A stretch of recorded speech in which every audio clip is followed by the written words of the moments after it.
Dial M for Murder was released in 1954. It is directed by Alfred Hitchcock, stars Ray Milland and Grace Kelly. The film follows this story of a married couple, Milland and Kelly, where Kelly's character has been having an affair. Their marriage is kind of on the rocks, and her husband, Milland's character, decides that he's going to kill her. He's going to have her killed. He figures that she's going to leave him anyway soon for this other fella that she's off with. He just doesn't want to accept that. So yeah, he's going to get the best revenge. He's going to kill her and yeah, inherit whatever comes. He's got a dastardly plan. And the thing about this film is that we know his plan from the beginning. So this isn't one of those where all of this unfurls across the movie and then we find out that that was his plan. No, this is one of those films where we know exactly what he's up to from the beginning. And the question is he going to be able to pull it off in such a way that he gets away with it? This is also one of those films that has you on the edge of your seat, almost rooting for the bad man, for Milland's character.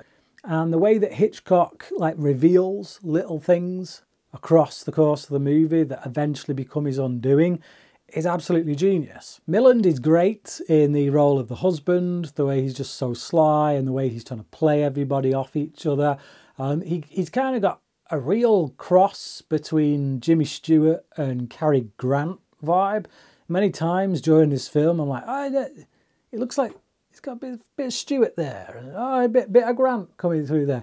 It's like perfect casting, given that obviously Hitchcock has used both of those actors. It just, yeah, gives you the sense that he has a particular type and he's going to stick to it. But whatever, it works. Grace Kelly is great here too. She's a slightly different character here to what she goes on to play in Rear Window.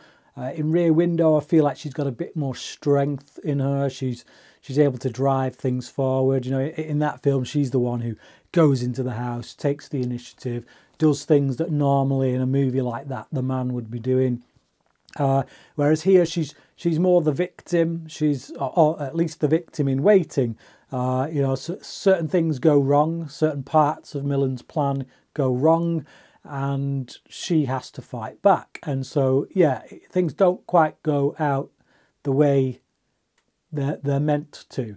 And she does exhibit a bit of strength in stopping that from happening, in stopping the plan from going the way it was meant to. But she is definitely a more traditional kind of female character here. A lot more kind of girly traits, shall we say. I mean, it's Grace Kelly. Grace Kelly's got quite a lot of strength in her core anyway when she plays a part, but I do feel like here she's a picture of the more fairer sex, shall we say. Let's put it that way. Anthony Dawson's also pretty good in this because so I've seen him in Bond films. He's like a sly kind of henchman of like Spectre and whatnot in the Bond films, whereas here he's playing quite a sly fellow, but he's this con man that gets roped in by Milland's character and used in a particular way that, again, it's the plan. It's seeing how the plan unfolds, how Milland's character brings this guy in and essentially blackmails him, twists him to his own doing. It paints Milland as this highly intelligent, completely immoral, willing to do whatever it takes to suit his own needs kind of guy. In many ways, he reminds me of the Bruno Walker character in Strangers on a Train. In fact, this guy is kind of an amalgamation of the two central characters from Strangers on a Train, because the hero character in Strangers on a Train was an ex, well, he wasn't ex, he was still a professional tennis player, champion. And that's what obviously Milland's character here is. He's an ex-professional tennis player champion, only he's got the Bruno Anthony character thrown in there for good mix as well. Did I say Bruno Walker? I think I was getting the actor's name and the character's name mixed up.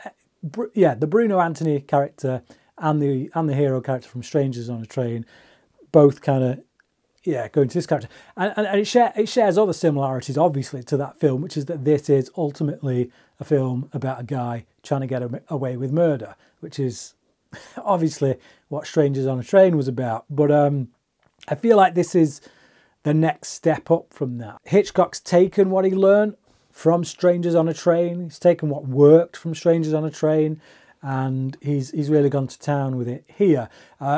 But by centering it on one location, you know, I think this may have been based on a theatre show. And obviously you always have that risk when you adapt a theatre show, particularly if it's going to be in the same location, that it's just not going to feel cinematic enough. But again, you know, Hitchcock's no stranger to the one location kind of film, having done Rope. He knows what he's doing. He knows how to move the camera. He knows how to position it to make things, to liven things up, to widen the world, to make this small living room setting appear much bigger than it actually is. You know, it becomes a whole universe essentially over the course of this movie. So this was a really great movie, one of Hitchcock's best that I've seen anyway. I've still got a long way to go before I've seen them all, but it's up there for me with, like, you know, Rear Window and yeah, his finest work, Psycho and whatnot. Yeah, check it out. It's again, there's no mystery in that sense. You always know what's happening, but I think the way in which Hitchcock is able to build tension out of that, to put you on tenterhooks, even though you can see everything that's going on, it just dragging scenes out for longer than they need to be, so that tension builds. Yeah, he does an absolute brilliant job. It's one of his best. Dial M for Murder, I thought was fantastic. But what about you? Have you seen it? Where do you think it sits in, you know, the pantheon of Hitchcock's work? Leave your thoughts on the film down in the comment section below. Thank you for watching this review, and until next time, cracking.